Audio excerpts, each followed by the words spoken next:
where the relationship with the U.S. is obviously in some ways a net negative for the government, although in some ways a net positive. But there's not, a great polling society in Saudi Arabia. But if you did a poll, I would bet that the relationship with the United States is not poll highly. For the Saudi government, building a very close new oil and gas relationship with the Chinese government obviously is in some ways a benefit, because China's image in Saudi Arabia, though I can't tell you whether it's positive because there's no good polling, I would bet it's far more positive, or it just doesn't exist compared to the U.S. So a public appeal definitely benefits. And China has been quite successful. It's diversified its oil and gas supply to the extent that it's taking about twice the amount of oil and gas from Africa that it did about 15 years ago. Taiwan has lost a number of its diplomatic allies around the world, and many of its informal relationships. And finally, I wanted to mention that China's become the second biggest contributor of UN peacekeeping troops of any of the permanent 5 Security Council powers, more than the U.S. And what's interesting, I think, about that is not just the number, but that they've served with very little public comment or concern in a number of places. I think 10 or 15 years ago, there would have been a much, much more public concern and comment. Sometimes when you talk about these things that are outside of kind of hard power, you get the response, particularly I've given a number of talks to a couple military think tanks, so kind of why does this matter? In fact, Don Rumsfeld said a few years ago, he didn't know what soft power was or soft influence was, and he didn't really know why it mattered. So, which is a fair complaint, I guess. I just want to give a couple examples of why I think it's mattered. And I touched on this a little bit before, but first of all, if you have a warmer public image, all of the other things that military and security people care about in a democracy becomes much easier. So I talk about in the book a lot about the Philippines. The Philippines is a very open society. It's a democracy. It's been a democracy for a long time. Very vibrant, almost too vibrant local media. And as one Philippine defense official told me 10 years ago, if the Chinese came to us and said we want a close defense relationship, it would have been really impossible for us, because we would have leaked to the media, and it would have been radioactive. Because at that time, China and the Philippines were disputing these islands in the South China Sea, and China was very, very unpopular. And he said, now we know that it's possible to build a closer defense relationship, which they have done with China, not closer to the U.S., but they have, because it's more acceptable to the public. Second, you now have a generation of opinion leaders, particularly in Asian countries, who increasingly will study in China. And as we know here in the U.S., the people who studied in the U.S. or came on visitor programs, that could be Hamid Karzai, Margaret Thatcher, there's a whole series of them, Tony Blair, often became not necessarily pro-American, but just came to understand the United States better, and often wound up being the most important advocates for a relationship with the United States as they rose up in their country's political system. Having generations of people like that going to China undoubtedly will have an impact. And third, just in general, along with defense and intelligence and military cooperation, the more that China's public image becomes more benign, gets better, it'll be easier for China to take the trade and economic and diplomatic lead in Asia in particular, which is, of course, its sort of natural neighborhood, and in some ways has been kind of absent from unnaturally for a long time. I want to just end and then take questions about what this kind of leads to. In some ways, I think, and clearly the Bush White House's position has been a lot of it is good, that as China becomes a more significant international player, it will have to become a responsible stakeholder in the world. It will need to assume the responsibilities of a major international actor. It can't avoid them. I'm not sure that I necessarily agree with that, but I think there are some signs that are positive. Obviously, China has begun to take on some of these leadership roles.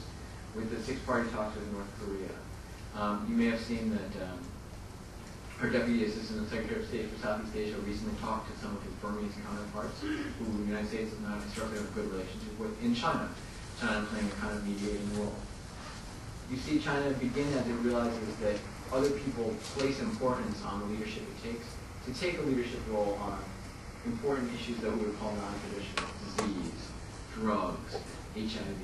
This is a slow process, and you saw with the SARS crisis that China is certainly not perfect on them, but they've started to become more open on it. You see on trade that as China realizes that they are playing a much larger role, that they need to set examples that for other countries that possibly a major international power will play.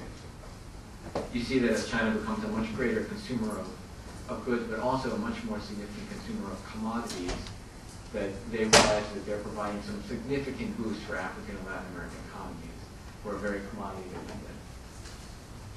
However, I also think that what you have now is a very significant long-term problem where, and you just start to see this coming out in, I would say, the last 20 years, where all the problems, all the defects that exist within China itself, which for a long, long time, but at least since the time of Deng Xiaoping, were problems for people in China and bad problems for them, are now becoming problems for people all over the world. And you don't have to just read the headlines of all the Tory recalls to look at that. All of the problems with labor, environmental problems, poor corporate governance, all of these that existed in China as China becomes a significant player and investor in the world. And China interacts in societies that are in many ways far more open and sensitive to these. They become much more significant problems. And in many cases, the worst problems come in places like Zambia, where I'm sure some of you have read about, where you have Chinese companies that are making investments that don't have a lot of experience dealing with a relatively open society, strong trade unions, civil society, media, opposition candidates who can say whatever they like, not what you tell them. And they don't necessarily adapt well, at least at first. So in Zambia, you had a number of accidents in Chinese owned mines there, a number of people were killed. The company didn't really respond well, protests spiraled, people were killed in the accident, people were beaten after the protests, and ultimately when Hu Jintao came to Zambia on a visit, he, I think, although this was not announced, felt uncomfortable enough that he might face protests that he canceled part of his trip. The second major concern or problem about this is that China's own problems or defects in the way it conducts its diplomacy are going to weaken other countries' efforts to promote better governance. And this doesn't mean just the United States going around the world promoting democratization, which is a poor concept, the United States idea. In Africa, for example, many, many countries in Africa have signed up to a number of the protocols on promoting better governance, like NAPAD, which is one of those. They themselves desire better governance in countries. They desire that aid be spent on social welfare. If you have an actor that doesn't sign up for these, it very much significantly weakens and undermines that. I want to end with a few questions about it.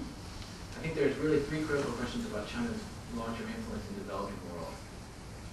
First of all, is China really a model? Does it really have a model that's any different than the other Asian countries use to build their economy? And if it does, can other countries copy it? Does it have something that imparts it?